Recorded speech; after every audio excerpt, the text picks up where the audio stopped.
তো বন্ধুরা, last video দিয়েছিলাম রবিবার। তো তারপরে কিন্তু আর কোনো ভিডিও ব্লগ তোমাদের সঙ্গে শেয়ার করতে পারিনি। প্রথম কথাই হচ্ছে, ঘরের কাজ তো বুঝতেই পারছো, তো সব কিন্তু ঠিক হচ্ছে। তো এটা হচ্ছে সোমবারের ভিডিওটা। তো সোমবারের এই ভিডিওগুলি আমি মানে তুলতে পেরেছিলাম। তো ঘরের তো চারিদিকেই কাজ হচ্ছে, কাজ ছাড়া তো আর কিছুই তোমাদের সঙ্গে শেয়ার করতে পারছি না, কারণ অনেক সকালে উঠে রান্নাটা কোনো রকম করে নিচ্ছি, করে ঠরেই তারপরেই তো ঘরে এরকম কাজ চলছে। তো সেটাই তোমাদের সঙ্গে একটু শেয়ার করেছিলাম, মানে সোমবারের ভিডিওটা তুলেছিলাম। এই সময় কিন্তু ছেলে স্কুলে বেরিয়ে গেছিলো। আর দেখো মোটামুটি কাজ হয়ে গেছে। তো এখন কিন্তু আমি বেড টেডগুলি ভালো করে ঝেড়ে নিয়েছিলাম। তো এরপরে আর কোনো ভিডিওই করতে পারিনি। সোমবারের পরের দিন মানে মঙ্গলবার বুধবার আর কোনো ভিডিওই সেরকমভাবে তুলতে পারিনি। তো এটা হচ্ছে তার দুদিন বাদে, মানে বৃহস্পতিবার এটা সকালবেলাটা। তো দেখো বেডটা কিন্তু এখন ক্লিন করে নেব। আর আজকে তোমার ছেলেকে আর স্কুলে পাঠাচ্ছি না, কারণ ও কিন্তু আবার মঙ্গলবার থেকে পরীক্ষা স্টার্ট হয়ে যাবে। তো সেই কারণে ওকে ঘরে পড়াবো বলেই আর স্কুলে পাঠাচ্ছি না। আর বাচ্চারা কিন্তু সেরকম খুব একটা আসছেও না, আর ক্লাস সেরকম হচ্ছে না। তো বললো যে মা এখন আর দুদিন স্কুলে যাব না, ঘরেই পড়বো। তো সেই কারণে ছেলেকে কিন্তু আর স্কুলে পাঠাইনি। তো তাড়াতাড়ি ভাবলাম আগে ঘরের কাজটা করে নিই, তারপরে রান্না সেরে ছেলেকে পড়াবো। আর আজকের দিনটা দাদারা আসেনি, আর কিছুটা কাজ বাকি রয়েছে। মোটামুটি আর 2-1 দিন করলেই মোটামুটি সমস্ত কাজ কমপ্লিট হয়ে যাবে। আর ঘরে রং করব, তোমাদের তো বলেছিলাম, ঘরের তো অবস্থা দেখতেই পাচ্ছ চারিদিকে। তো রংটা করব, এখন আর হবে না, আবার পুজোর পরে তোমার ভাবছি রংটা করব। কারণ এখানে যে সমস্ত কাজগুলি ঘরের হয়েছে, এতে কিন্তু অনেক টাকা মোটামুটি বেরিয়ে গেছে। তো ভাবলাম থাক, একবারে তো আর সব হয় না। তো সেই কারণে পুজোটা যাক, তারপরে আবার সময় বুঝে আবার করে নেব। আর এই ঘরের কাজের জন্য জানো তো, ছেলেকে পড়াতেও ভীষণভাবে অসুবিধা হচ্ছে, কারণ ওর তো পরীক্ষা মঙ্গলবার থেকে। আর ঘরে কাজ হলে তো বুঝতেই পারছো, বাচ্চারা তো ওই সমস্ত দিকেই বেশি তোমার নজরটা দেয়। তো যাই হোক, মোটামুটি ছেলেকে যেরকমভাবে সময় পাচ্ছি একটু পড়িয়ে নিচ্ছি। আর এখন কিন্তু সকালে যে সমস্ত কাজগুলি আছে দেখো, পোছাপুছিগুলি করে নিচ্ছি। আর দেখো এটা হচ্ছে তোমার আলমারির যে দরজাটা ছিল, সেটা কিন্তু পাল্টে এই দরজাটা দেখো করা হয়েছে। আর দেখো এটা কিন্তু পুরো পালিশ টালিশ করা হয়েছে। আগের যে সেম দরজাটা ছিল সেটাই কিন্তু, তো ওটাই তোমার ওরা পালিশ টালিশ করে সানমাইকা লাগিয়ে দিয়েছে। আর এই গেট ঠেটগুলি, মানে ব্যালকনি দেখছো, গেট জানলা দরজা এগুলোও সব পালিশ হবে। মোটামুটি এখনও আরও 2-3 দিনের কাজ হলে মোটামুটি এই সমস্ত কাজ কমপ্লিট হয়ে যাবে। তো আজকে দাদারা আসেনি, ওদের একটু কাজের জন্যে বাইরে কাজ ছিল, তো সেই কারণে ওরা আসেনি।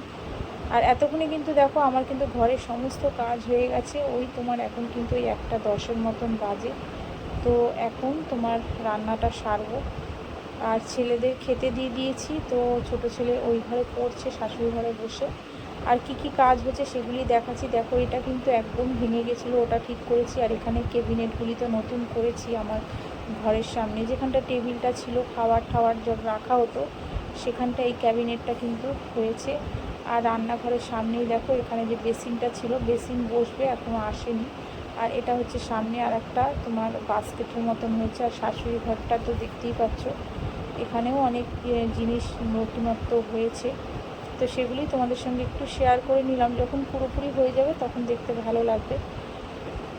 তো মোটামুটি ঘরের কাজ কমপ্লিট করে রান্নায় চলে এসেছিলাম। আর আজকে তোমাদের দাদাভাই বেশ বড় বড় একটু পমফ্রেট মাছ এনেছিল। তো ভাবলাম পমফ্রেট মাছটা একটু করে নিই সর্ষে দিয়ে। আর কদিন যা রান্না হচ্ছে, মানে কি আর বলবো, কোনো রকম একটু ডাল, মাছের ঝোল, এরকমই একটু 2 পদ 1 পদ রান্না করেই রেখে দিচ্ছিলাম, কারণ সকাল সকাল তো অত রান্না হয় না। আর দাদারা ঠিক 11টার মধ্যেই ঢুকে যাচ্ছিলো, তো সেই কারণে খুব একটা রান্না করতে পারছিলাম না। তো রবিবার দিন একটু রান্না করেছিলাম। আর আজকে দেখো দাদারা আসেনি, তো আজকে একটু মাছ তোমাদের দাদাভাই নিয়ে এসছে, বেশ বড় বড় দেখো পমফ্রেট মাছগুলি। তো ভাবলাম এই মাছটা একটু সর্ষে দিয়ে করে ফেলি।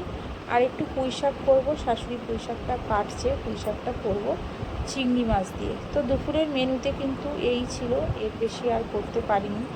ঘরের তো চারিদিকে এমনি কাজ পড়েই আছে। তো এগুলি তোমাদের সঙ্গে শেয়ার করলাম। আর এখন কিন্তু ছোটো ছেলে কিন্তু ঘরে বসে, আমার ঘরে বসে পড়ছে। ঘরটা মোটামুটি ঝাড়া ঠাড়া ঝেড়ে ঠেড়ে ফেলেছি, বেড টেডগুলি ক্লিন করে নিয়েছি। তো ও বসে পড়ছে আর এদিকে আমি রান্না করছি, আর ওকে কিন্তু মাঝে মাঝে গিয়ে একটু পড়াও ধরছি। আর দেখো সর্ষেটা দিয়ে দিলাম, একটু কালো জিরে লঙ্কা, আর এখন দিয়ে দেবো একটু তোমার হলুদ, আর দিলাম একটু শুকনো লঙ্কা সামান্য গুঁড়ো, আর দিয়ে দেবো হচ্ছে একটু নুন। তো খুব বেশি তোমার ঝোল ঝোল করবো না। তো দেখো মাছগুলি বেশি খুব একটা অনেক মাছ না, এই 4-5টা মাছ রয়েছে, তো একবেলার মতনই মোটামুটি আমাদের হয়ে যাবে। তো সর্ষেটাও সেই পরিমাণে অল্পই করলাম।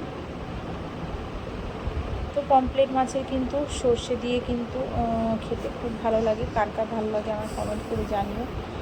আর সেরকম কিন্তু এখন ভিডিও কারোর খুব একটা দেখতে পাচ্ছি না, আর ছেলের পরীক্ষা তোমাদের তো বললাম, তো একটু পড়ার ওপরই ওকে একটুখানি বসিয়ে পড়াচ্ছি, তো সেই কারণে মাঝে সাঝে যখন যেরকমভাবে পাচ্ছি ভিডিওগুলি তোমাদের দেখে নিচ্ছি। তো প্লিজ তোমরাও কিন্তু সেভাবে আমার পাশে থেকো।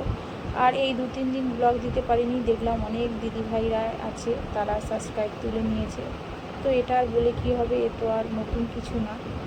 তো যারা আমার সত্যিকারের বন্ধু আমি জানি তারা সবসময় আমার পাশে আছে, আমিও তাদের পাশে আছি। তো চলো আজকে কিন্তু এই পর্যন্ত, আবার দেখা হচ্ছে আগামীকাল একটি নতুন ব্লগের সাথে। আর যদি নতুন বন্ধুরা তোমাদের যদি ভিডিওটা ভালো লেগে থাকে তো প্লিজ একটা লাইক সাবস্ক্রাইব করে আমার পাশে থেকো, আমিও ঠিক সময় মতনই কিন্তু তোমাদের পরিবারে চলে যাব। তো আজকের মতন সবাইকে টাটা।